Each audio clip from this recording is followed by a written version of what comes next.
Hello friends, তো চলে আসছি আবার একটা ছোট্ট মিনি ব্লগ নিয়ে।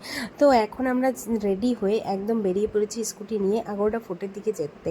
আগরোটা ফোর্টে এসে আমরা একটু টিকিট কাউন্টারে টিকিট কেটেই চলে গেলাম ভিতরে গিয়ে দেখতে পেলাম এখানে অনেক বেশি ভিড়। তার সাথে দেখতে পেলাম এখানে কীভাবে কয়েদিদের রাখা হতো, আরও অনেকগুলো জেল ছিল, নিচে ছিল, উপরে ছিল, কীভাবে রোদের মধ্যে, এই কটকটা রোদের মধ্যে রেখে দেওয়া হতো। তার সাথে আমরা এখানে দেখতে পেলাম সমুদ্রের একদম সুন্দর আবহাওয়া।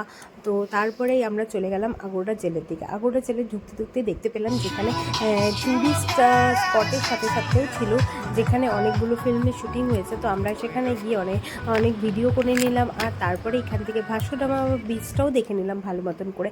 তারপরে আমরা ভিতরে চলে গেলাম, আর ভিতরে গিয়ে দেখতে পেলাম প্রথমেই ছিল জেলের মধ্যে কীভাবে কয়েদিদের অত্যাচার করা হতো সেগুলোর একটা পরিদর্শনা ছিল। তারপরে আমরা একটুখানি চার্চ ঘুরে ভিতরে চলে গেলাম, আর ভিতরে যেতেই দেখতে পেলাম এখানে অনেকগুলো মিউজিয়াম ছিল যেখানে মোবাইল অ্যালাউ ছিল না।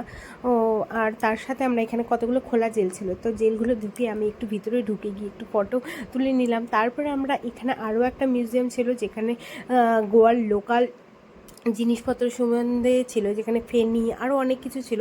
তারপরে আমরা চলে গেলাম লাস্টের জেলটাতে, যেখানে রামমোহন লোহিয়ার একটা স্ট্যাচু বানানো ছিল। তারপরে আমরা চলে গেলাম উপরের ভিডিও, যেখানে অনেক বড় জেল ছিল, আর তার মধ্যে ছোট ছোট অনেকগুলো, যেখানে হয়তো অনেকগুলো কয়েদিদের রাখা হতো একসাথে।